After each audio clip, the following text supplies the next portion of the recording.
Boa noite, irmãos. Boa noite, irmãs. A paz de Cristo. Amém? Que bom estarmos reunidos como igreja em mais um domingo, o dia do Senhor, para juntos adorar o nome dEle, que merece toda a honra, toda a glória e de todo o louvor. Já louvamos a palavra, já oramos a palavra e agora nós vamos ouvir a palavra do Senhor. Nós estamos nessa nova série. Fizemos um intervalo na nossa épica série de Atos. O Adrian fez um intervalo para gerar expectativa.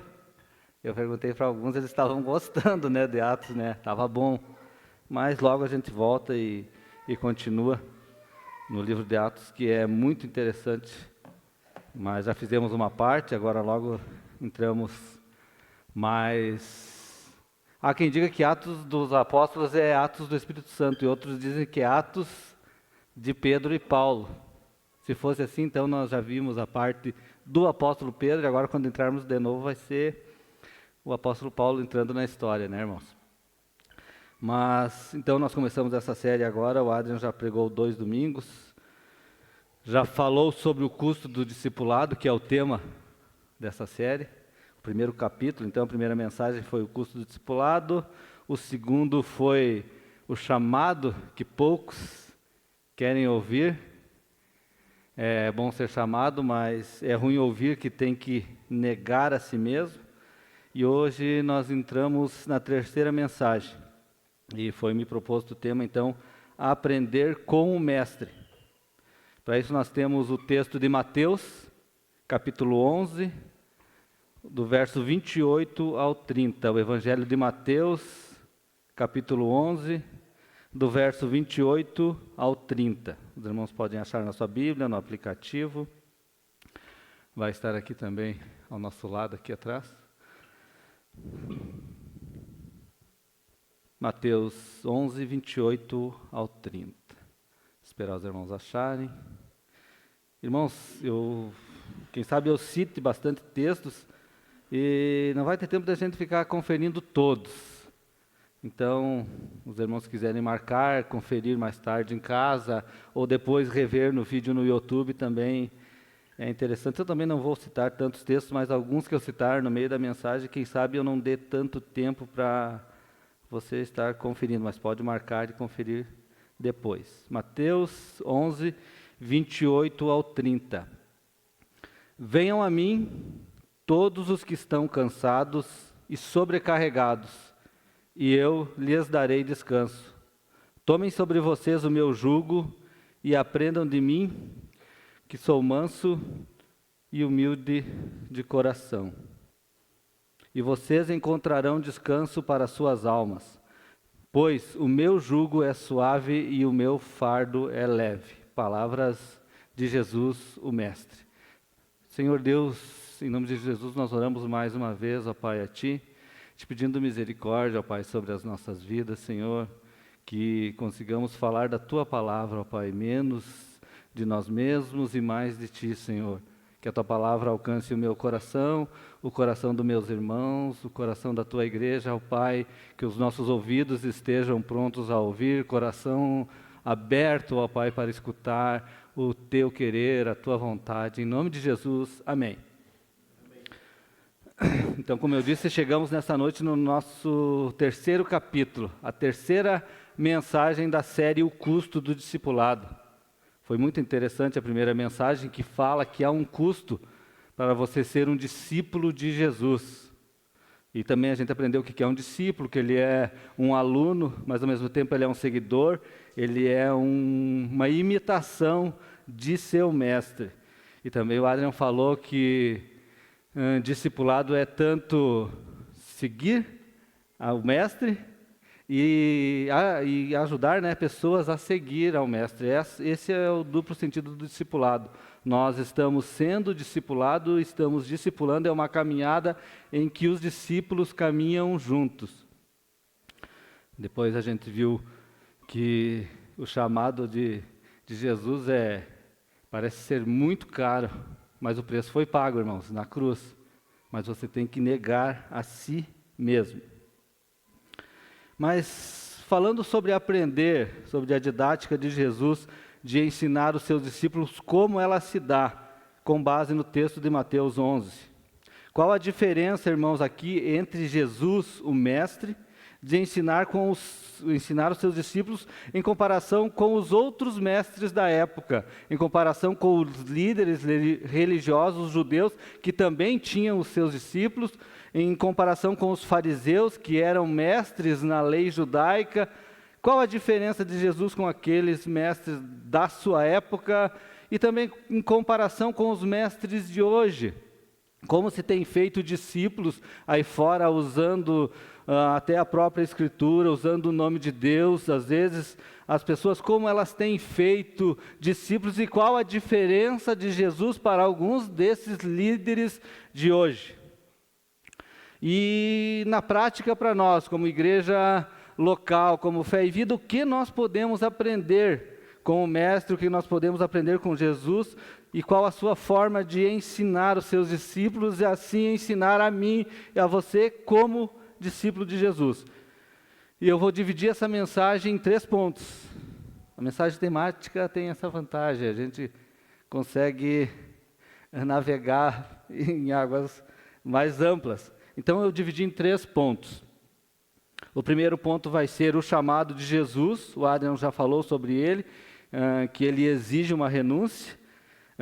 O segundo ponto vai ser o jugo de Jesus, e o terceiro e último ponto vai ser o coração de Jesus. O chamado do Mestre, o jugo do Mestre e o coração do Mestre. Entramos já na palavra, no primeiro ponto, o chamado de Jesus. Nós vemos no verso 28, escrito assim: venham a mim todos os cansados, todos que estão cansados e sobrecarregados, e eu lhes darei descanso. Há um chamado de Jesus, Jesus está dizendo, venham a mim.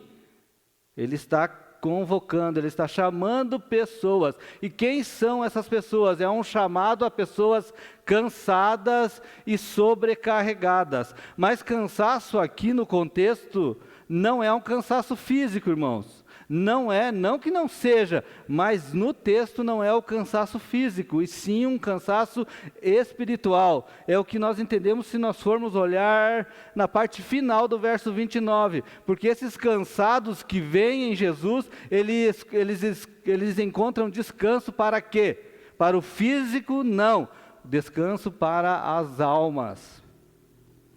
Então era mais do que um cansaço para dias de trabalho de um judeu trabalhador que tinha que pagar impostos, viver e tendo que pagar impostos para Roma, então e viver na servidão, quase uma servidão romana. Era mais do que um cansaço psicológico e emocional de um judeu que vivia sob o regime do Império Romano. Era mais do que isso. Então era o quê?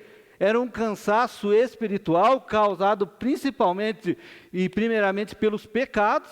Eram pecadores que estavam ali. Então o pecado ele é uma carga espiritual que para muitos traz prazer, mas o final dele é cansativo, ele é uma sobrecarga que o homem natural não consegue carregar. Então, claro, e esse pecado ele era acusado pela lei. Então a lei, amados irmãos, era algo muito pesado para um judeu daquela época, como para qualquer outra época, viver e carregar. Além disso, haviam os mestres da lei da época. Haviam todas as regras na lei de Moisés, o Antigo Testamento como conhecemos, que já eram, amados irmãos, impossíveis de serem vividos à risca. Ninguém conseguiu. Além de Jesus, ninguém cumpriu todos os mandamentos. Mas além da lei de Moisés, haviam os costumes, haviam as regras que eram impostas por esses mestres da época, pelos fariseus, os líderes religiosos, os mestres da lei. Eles acabaram criando um sem número de regras a mais, para que aquele povo pudesse carregar. E assim eles viviam então sobrecarregados, com uma carga da lei, com essa carga de regras que não existiam, mas que foram criadas. Homens, eles começaram a proibir coisas que Deus não proibia. Homens começaram a prometer coisas que Deus não prometeu, e então eles começaram a causar um peso extra ainda sobre esse povo que já sofria. E Jesus refere-se a esses mestres da lei em muitos textos. O Novo Testamento, os Evangelhos é cheio dessas acusações de Jesus a esses mestres. Como em Mateus 23, verso 4, falando sobre esses mestres, ele diz que eles atam fardos pesados e os colocam sobre os ombros dos homens, mas eles mesmos não estão dispostos a levantar um só dedo para movê-los. Assim eram os mestres da lei. Jesus, certa vez, também ele disse que era para fazer o que os fariseus diziam e não fazer o que eles faziam. Por quê? Porque muitas coisas que eles diziam eram corretas, mas eles não cumpriam a lei, eles não viviam a lei. Então Jesus disse que eles impunham uma carga pesada sobre o povo e o povo não conseguia carregar, e eles não ajudavam como mestres, como professores, como instrutores, como os pastores daquele povo, eles não ajudavam ninguém. Assim eram os mestres daquela época. Assim aqueles mestres tratavam seus discípulos, seus seguidores, e a religião da época então se tornou uma religião muito pesada. Já era pesada a lei de Deus, a lei de Moisés, e com a mãozinha desses mestres da lei, ela se tornou insuportável. O próprio Jesus também foi alvo deles, em várias acusações. Em um certo sábado, quando os discípulos colhiam cereais no campo, os fariseus chegam e dizem, Mateus 12:2, os fariseus vendo aquilo lhe disseram, olha os teus discípulos, olha o que os teus discípulos estão fazendo, o que não é permitido no sábado. Eles estavam sempre perseguindo Jesus. Mateus 15, verso 2, porque os seus discípulos transgridem as tradições dos líderes religiosos, porque eles não lavavam as mãos antes de comer. A lei nada dizia disso, mas eram outras regras que eles foram criando, eles foram pesando, eles foram colocando sobre os ombros das pessoas, e eles acusavam Jesus, tanto com a lei e o excesso da lei, tanto com essas regras extras, proibições que a Bíblia não proibia, e eles queriam apertar, eles queriam perseguir Jesus. Então, assim eram aqueles líderes, assim eram aqueles mestres, criadores de fardos pesados, criadores de regras. E o povo cansado, irmãos, eles viviam cansados. Pensa você viver do terror do pecado por não conseguir cumprir a lei. E além disso, os líderes que eram para ser os pastores, os guias, eles estavam criando mais regras, mais fardos, mais dificuldades. A porta já é estreita, esses líderes, eles estreitam a porta ainda mais. Há quem diga a porta é estreita, ela é, mas ela está aberta. Eles estreitaram tanto que ninguém passava, nem eles. Mas não diferente disso, irmãos, no tempo que nós vivemos acontece coisa parecida. Alguns movimentos dito cristão, dito evangélico, onde um pastor é o rei, ele é o manda-chuva, ele sabe tudo, só a escritura já não basta mais, irmãos. Se nós formos acompanhar alguns movimentos aí, que surgiram com o tempo, eles até usam a Bíblia, mas só a Escritura já não vale mais. O que vale é a visão desse líder, a revelação que ele tem ou teve de Deus, e ninguém pode discordar. Ah, mas você vai olhar na Escritura, diz diferente.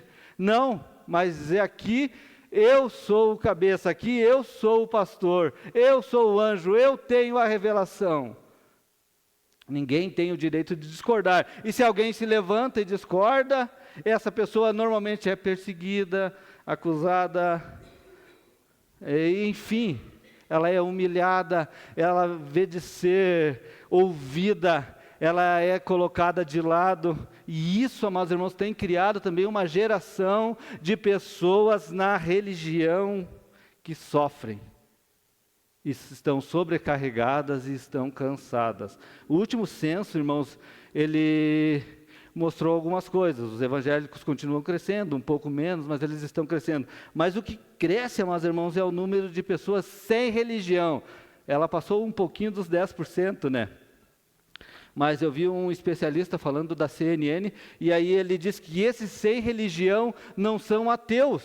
Alguns são ateus, mas nesses dados falta ainda esclarecer, porque o IBGE ele jogou os primeiros dados. Agora, com o tempo, vão esclarecer. Mas provavelmente dentro dessa porcentagem de sem religião estão quem? Cristãos, que foram feridos por um movimento ou por outro, e hoje eles já não querem mais viver a fé em comunidade, eles não querem mais viver a fé sobre um jugo pesado de uma religião. Então eles criaram uma religião paralela, onde só ele é a igreja.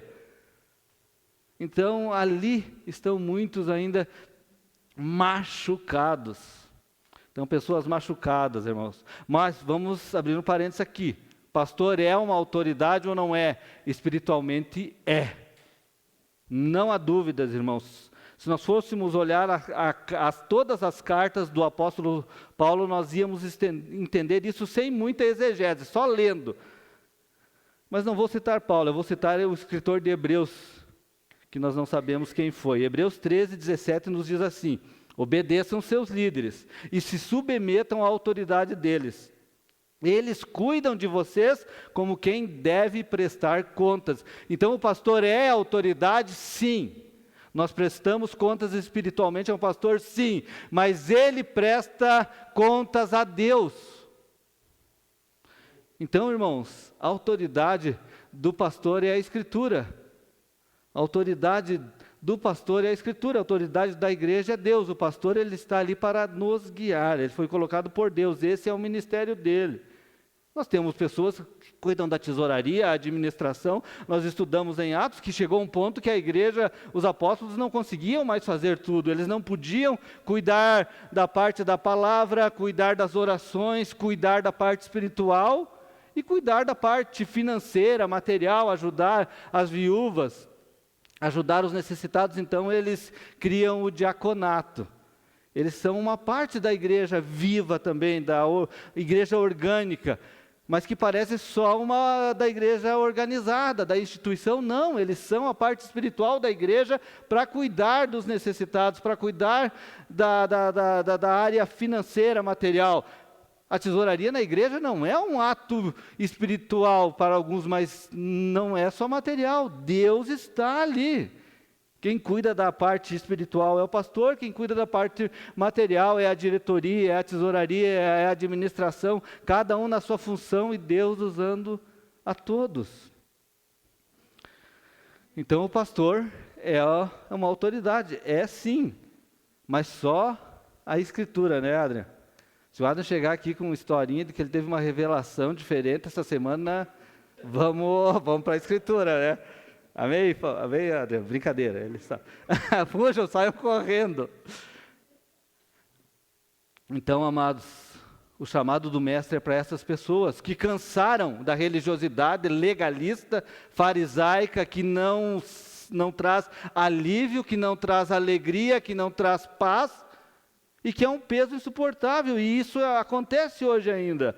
E Jesus está chamando a esses cansados, a esses sobrecarregados, ele diz: venham a mim, todos cansados e sobrecarregados, e lhes darei descanso. Ponto 2, o jugo de Jesus. Tomem sobre vocês, verso 29, a parte A, tomem sobre vocês o meu jugo e aprendam de mim. Verso 30, pois o meu jugo é suave e o meu fardo é leve. O que é jugo, irmãos? Acho que tem uma fotinho do jugo ali, Ricardo. Bota o jugo lá na tela, né? Não no pescoço de ninguém. Então o jugo é o que nós chamamos aí, irmãos. Como é que vocês chamam no interior agora? Canga, eu conhecia por canga, isso aí. Hoje é mais, até no interior é um objeto de decoração, o pessoal tem pendurado no celeiro, no galpão, ou até numa área, enfim, ele está se tornando um objeto de decoração. O que ele era? Ele era um objeto de madeira utilizado para unir dois bois, ou em algum lugar 2 cavalos, mas em geral 2 bois, para andarem no mesmo compasso, às vezes um mais velho e um mais novo, para que o mais novo fosse ensinado, e isso era para que eles puxassem uma carroça, um arado, então isso é o jugo, entendemos? Esse é o jugo, mas Jesus, ele diz que ele tem um jugo também. E a Bíblia, no sentido figurado, irmãos, ela é ampla. O jugo, ele tem uma infinidade de significados, que vão desde submissão, irmãos, e obediência de uma forma leal e justa, no sentido de autoridade também, numa autoridade justa, como no sentido de submissão, obediência, autoridade não justa, como forma de opressão, domínio, escravidão, também a Bíblia chama de jugo. Vários textos, se você for procurar no Antigo ou Novo Testamento, jugo é uma palavra que é muito usada na Bíblia. O Gálatas capítulo 5, verso 1, Paulo, informando aos Gálatas sobre o jugo da lei, ele está falando aqui sobre o jugo da lei. Gálatas 5, verso 1. Foi para a liberdade que Cristo nos libertou, portanto permaneçam firmes e não se deixem submeter novamente a um jugo de escravidão. Então a lei era muito pesada. Se nós formos ler Gálatas, nós vamos entender como era os judaizantes, porque eles acabam depois entrando na igreja, não é, Adriano? Os fariseus, os mestres da lei, eles acabam entrando na igreja. E quando a igreja cresce, Paulo é o apóstolo dos gentios, da graça. Ele leva o evangelho para várias regiões do mundo da época, e ele fundava a igreja, ele plantava igrejas, e a igreja crescia. A igreja crescia, vinham esses fariseus que agora se converteram, esses mestres da lei, o que eles diziam? Eles diziam que os gentios, aqueles que não eram judeus, antes de serem chamados cristãos, eles tinham que o quê? Ser circuncidados, guardar a lei de Moisés, observar aquelas regras alimentares, enfim, eles tinham que primeiro ser judeus, e Paulo dizia não. Muito tempo antes disso, lá no começo da expansão do Evangelho, se nós formos ver também em Atos 15, teve esse problema no começo da igreja já. E Paulo desce para Jerusalém para discutir essa situação. E Paulo explica que ele prega o Evangelho da graça, e os fariseus, os líderes religiosos que se converteram, eles vão lá e trazem confusão às igrejas, dizendo que os cristãos têm que guardar a lei. Então eles fazem é criado o primeiro concílio de Jerusalém, e no verso 15, verso 10, o apóstolo Pedro diz para esses mestres da lei, que também fazem parte desse concílio, ele diz o seguinte: então por que agora vocês estão querendo tentar a Deus, pondo sobre os discípulos um jugo que nem nós, nem os nossos antepassados conseguiram carregar? Pedro disse: chega, a lei chega, agora vamos pregar o Evangelho. Mas depois eles continuam, tanto que Paulo, lá os Gálatas, ele ainda está lutando contra essa situação que foi muito difícil para a igreja.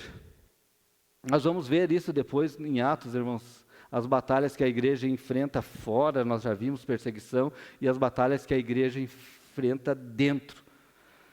Mas já vou citar só mais um texto sobre o jugo. Deuteronômio 28, 48. Aqui nós vemos o jugo como uma figura de escravidão. Deuteronômio 28 é bênção ou maldição para aquele que guardar ou rejeitar os mandamentos de Deus. Aí lá no verso 48 de Deuteronômio 28 diz assim: então em meio à fome e à sede, em nudez e pobreza extrema, vocês servirão aos inimigos que o Senhor enviará contra vocês. Ele porá um jugo de ferro sobre o seu pescoço até que os tenha destruído. Então aqui, jugo é escravidão. Agora, contra o sofrimento do pecado, que o jugo da lei acusava e mostrava, o jugo dos ensinos dos mestres, que eles jogavam sobre os ombros dos homens e não ajudavam a carregar, Jesus oferece: tomem sobre vós o meu jugo e aprendam de mim, pois o meu jugo é suave e o meu fardo é leve. Então é claro que discipulado de Jesus traz o jugo. Mas o jugo de Jesus não é o jugo impossível da lei, nem dos mestres da lei. Não há, amados irmãos, um jugo em Jesus impossível de carregar. Por quê? Porque se a lei dizia que eu tinha que fazer, a graça diz que Jesus fez. Agora, amados irmãos, é o Espírito Santo que nos ajuda, que nos salva, que nos leva, amados irmãos, à conversão. Então, quem fez a obra a mais difícil, que levou o peso mais pesado, foi Jesus. Para quê? Para que eu e você pudéssemos carregar um fardo suportável. Mas o Adrian falou domingo passado que nós devemos negar a nós mesmos. É claro que ainda há dificuldade, nós não vemos tanta dificuldade. Domingo passado eu falei sobre alguns dados da perseguição, e naqueles dados não estava mais uma igreja, amados irmãos, na Nigéria, que foi destruída e foram mortos 200 cristãos, nessa semana passada ou retrasada. Então tem gente que está perdendo a vida. Hoje ou ontem na Síria foi destruída mais uma igreja lá e cristãos ali foram assassinados. Então nós não estamos pagando com a vida, mas isso não quer dizer que não haja um fardo em Jesus. Se você não negar a si mesmo, você não é digno do reino dos céus. É claro então que o discipulado de Jesus traz um jugo, e aprender na escola, irmãos, do Messias, é muito interessante, porque nós precisamos ser obedientes igual. Você não pode dizer que serve a Deus, que você serve a Jesus, que você é discípulo do Mestre, e ser desobediente, de não sofrer, eu não sou submisso a ninguém, eu sou só eu e Deus. Não existe isso. Você tem que ser submisso. Mas levar o jugo de Jesus não é um peso, é leve, é uma alegria. Aprender com Jesus é diferente de aprender com os mestres falsos, com os falsos mestres, com os judaizantes, com aqueles que enganam, com aqueles que criam regras, fábulas, que prometem coisas que Deus nunca prometeu.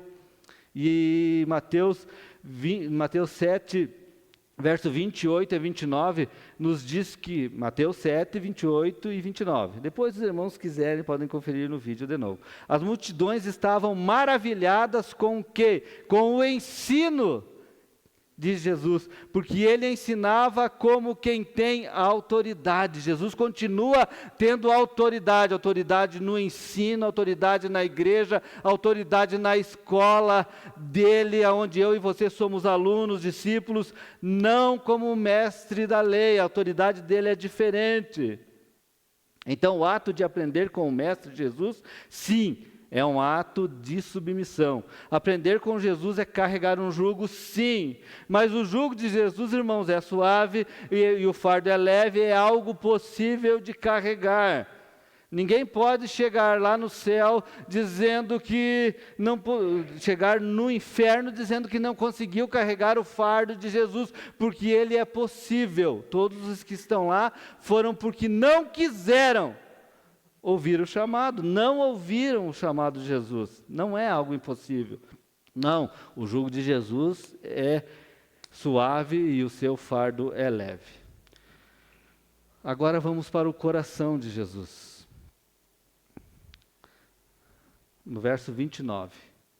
Tome sobre vocês o meu jugo e aprendam de mim, pois sou manso e humilde de coração. Jesus está dizendo: sou manso e humilde de coração, e vocês encontrarão descanso para suas almas. O que significa coração aqui? É claro que não é o órgão coração, o órgão do corpo humano, não. Mas também não é só sentimento, às vezes não é sentimento e também não é um estado de espírito.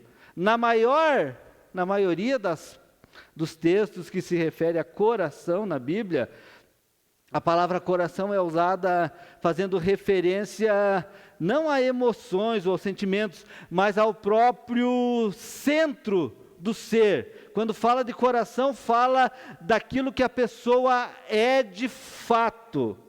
Na linguagem das Escrituras, coração é o que define quem eu sou, quem você é. e qual a direção que temos como pessoa, é aquilo que nós somos, não o que sentimos e às vezes também não o que fazemos, mas é também o que fazemos, porque o que somos dentro, nós refletimos fora. O conceito judaico, então, do coração é muito importante para nós. É algo que antecede a mente, é algo que antecede as emoções. Quando Jesus diz, Mateus 15, verso 19, do coração saem os maus pensamentos, homicídios, adultérios, imoralidades sexuais, roubos, e vai listando. Jesus está mostrando o que é o coração. Então, o coração é uma fábrica, mas ele mostra quem as pessoas são.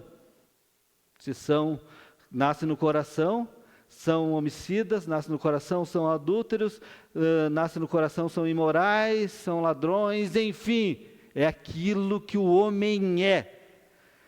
Coração, então, fala também de aspectos morais, intenções e planos, mas coração diz o que nós somos. E o verso 18, um verso antes desse, em Mateus 15, diz que as coisas que saem da boca vêm do coração.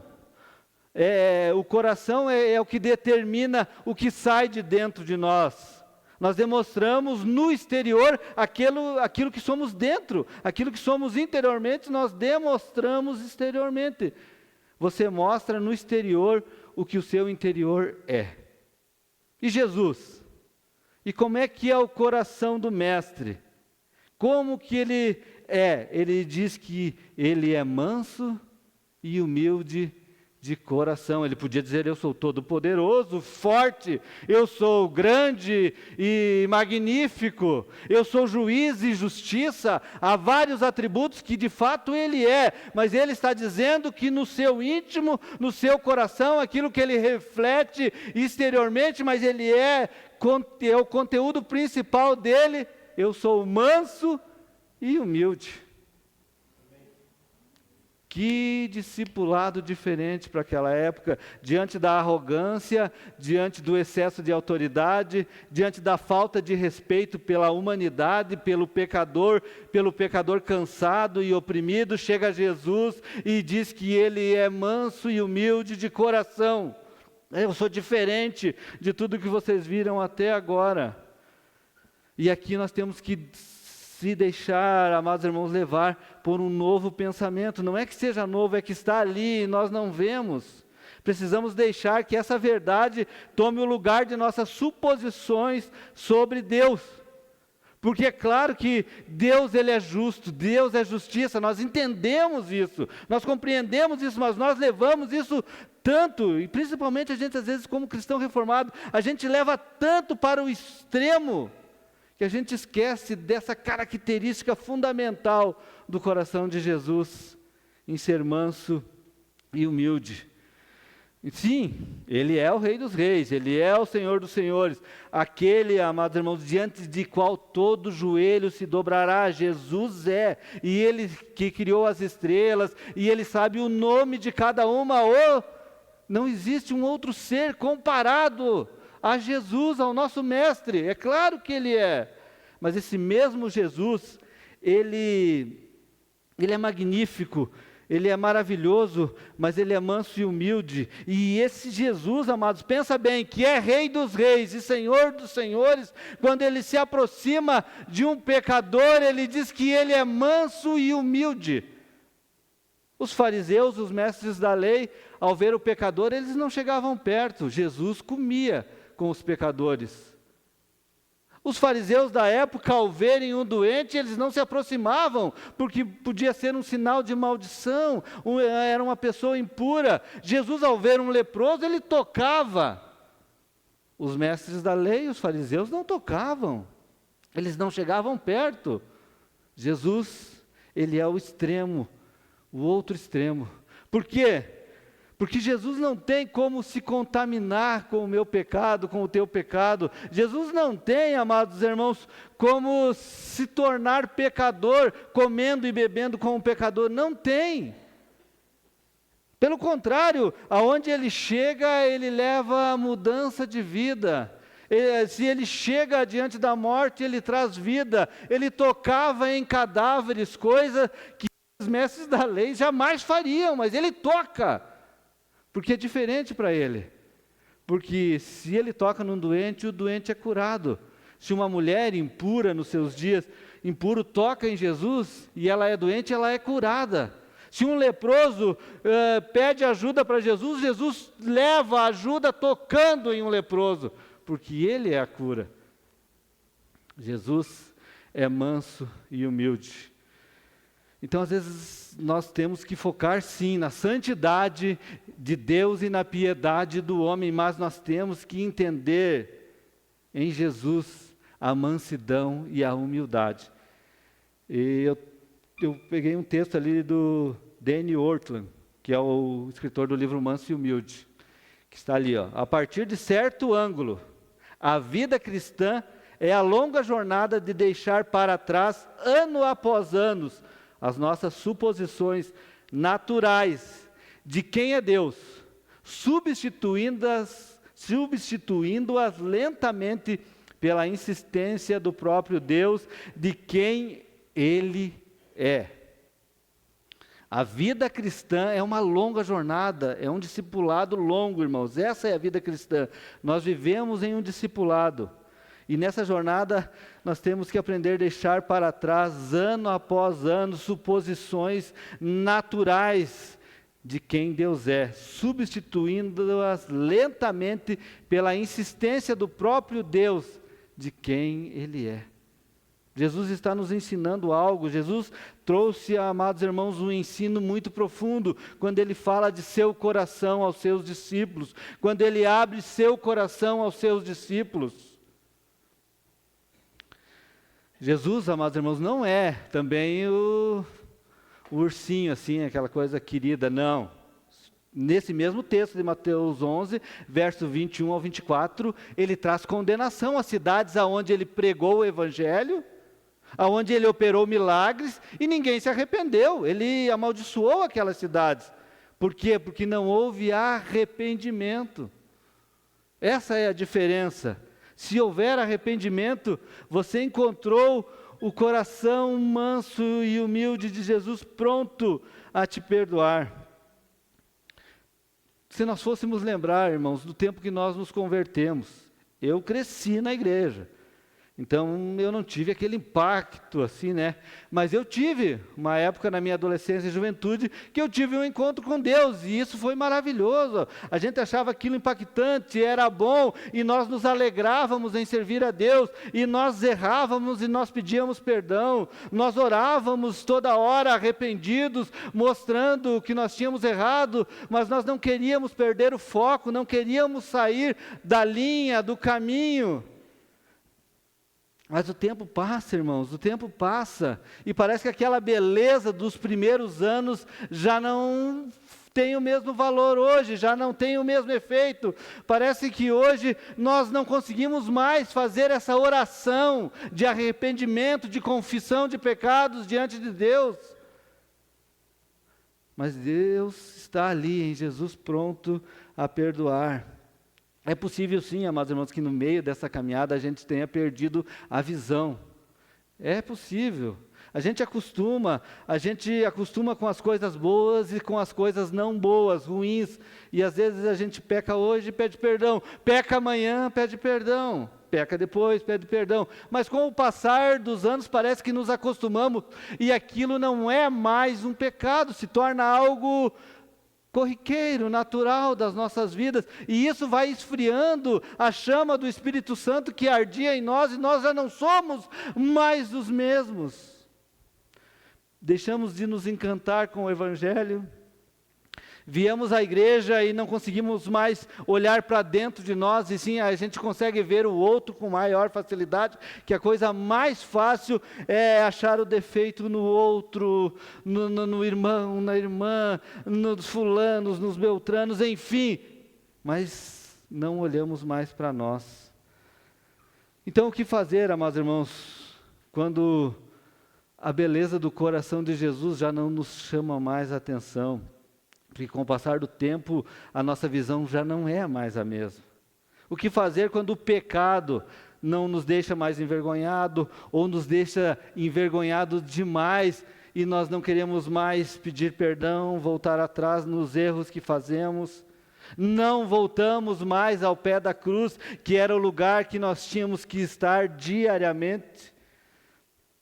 O próprio Jesus está dizendo para nós: venham a mim, venham a mim. O convite de Jesus não se esgotou. Os seus braços, irmãos, ainda estão abertos.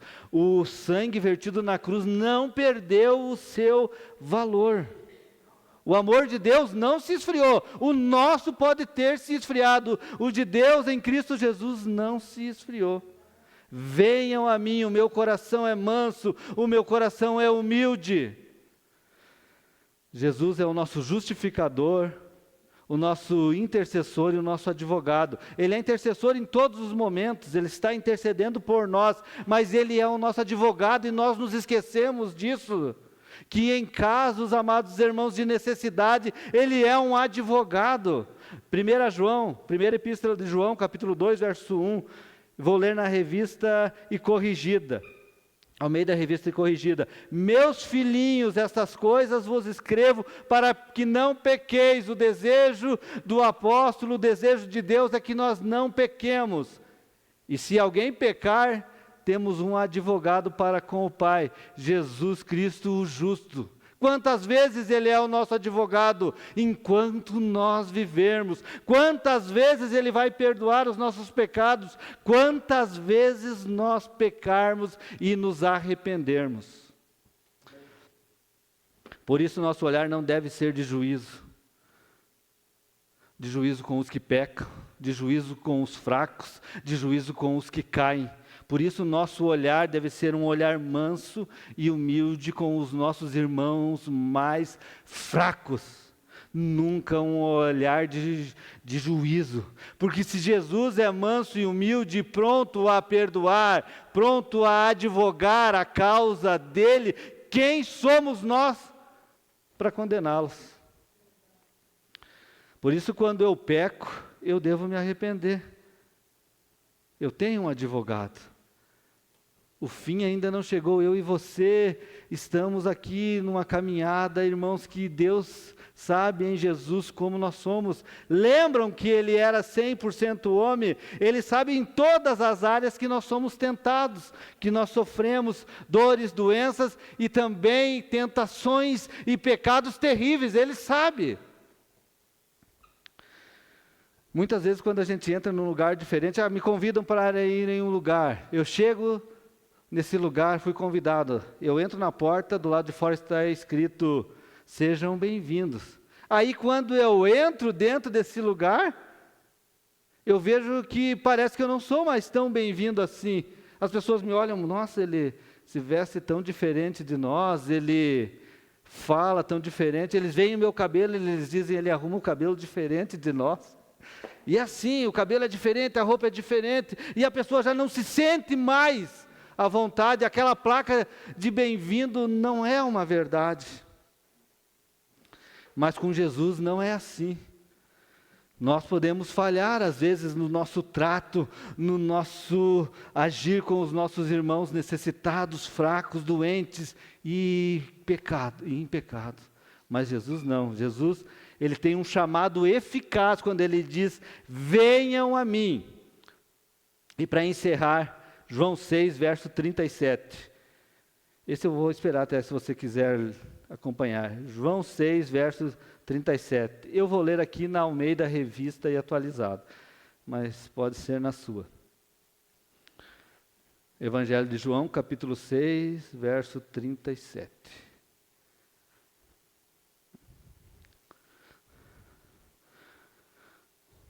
Diz assim, todo aquele que o Pai me dá, esse virá a mim. E o que vem a mim, de modo nenhum o lançarei fora.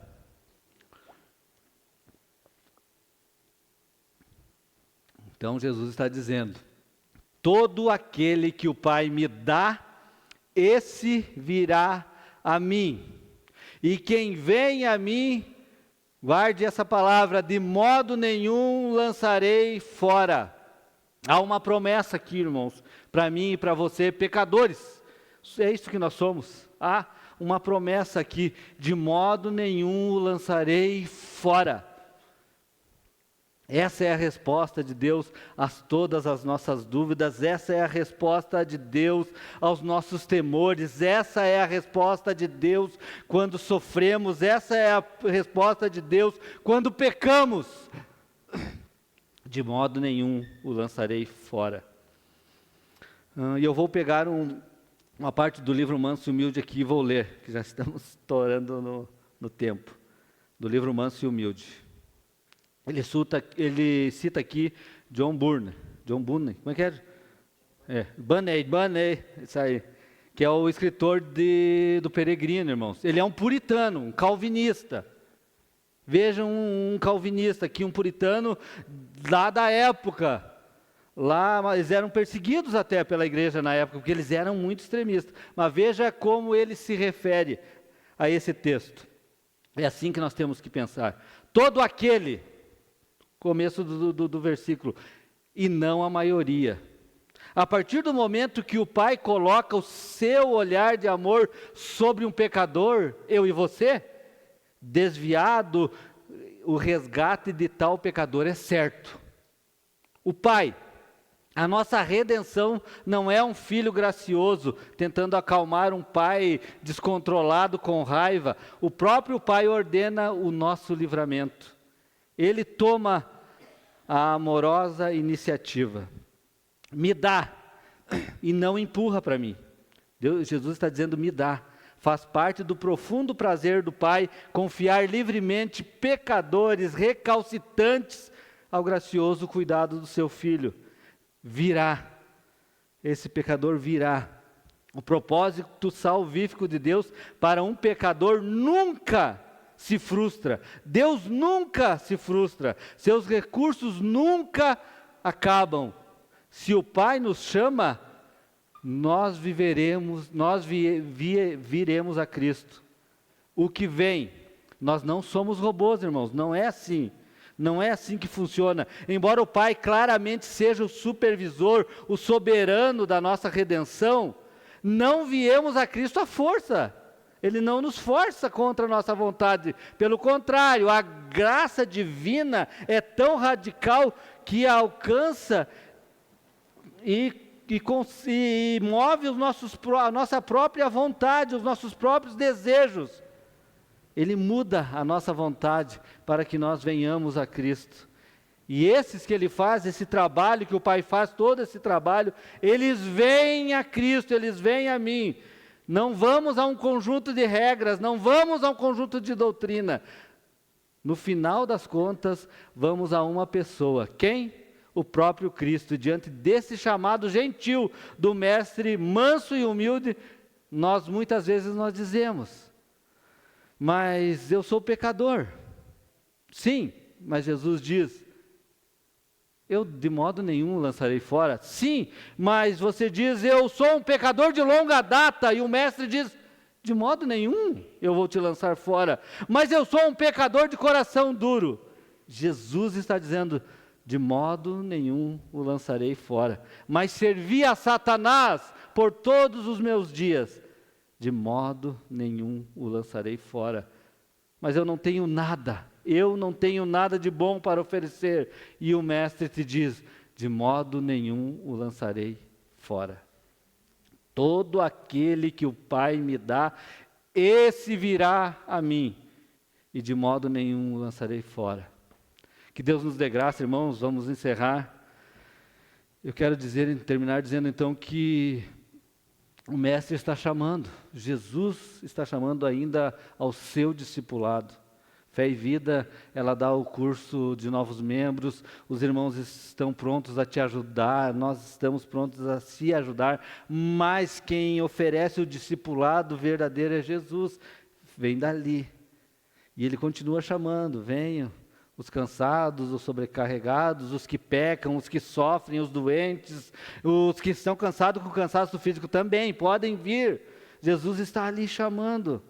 cansados com religiosidade, com legalismo, com erros doutrinários, sobrecarregados de proibições, de ouvir promessas que Deus não promete. Mas ao contrário, irmãos, desses falsos mestres, Jesus, Ele traz descanso para as nossas almas. Descanso para os cansados, descanso para esses sobrecarregados, que eles procuram em todos os lugares, só encontrarão em Jesus. O seu fardo é leve, o seu fardo é suave, a sua graça, amados irmãos, pode nos fazer chegar até o fim da nossa caminhada, ou digamos, do final do nosso discipulado, lá na eternidade. Por quê? Porque o Espírito Santo nos move.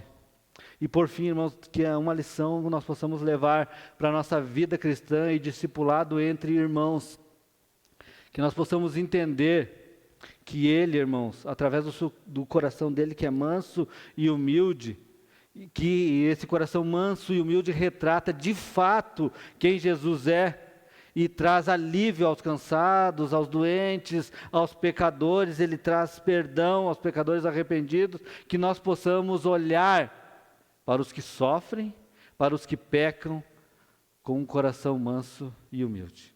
Eu vou orar e vou encerrar.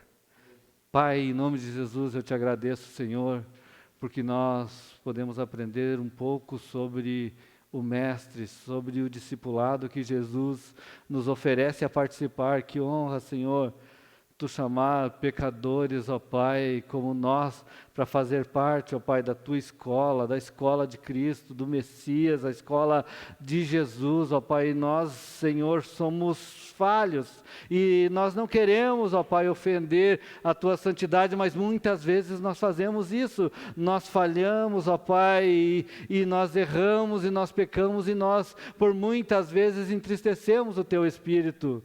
Senhor, perdoa, nós nos arrependemos de tudo aquilo que fizemos errado. Senhor, nos levanta, nos ensina a ajudar, nos ensina a perdoar, nos ensina a amar o que sofre, o cansado, o que peca. Pai, em nome de Jesus, Senhor, nos ajuda, nos dá força e nos leva cada vez mais próximos a Ti pelo discipulado verdadeiro, em o nome de Jesus, Teu Filho. Amém.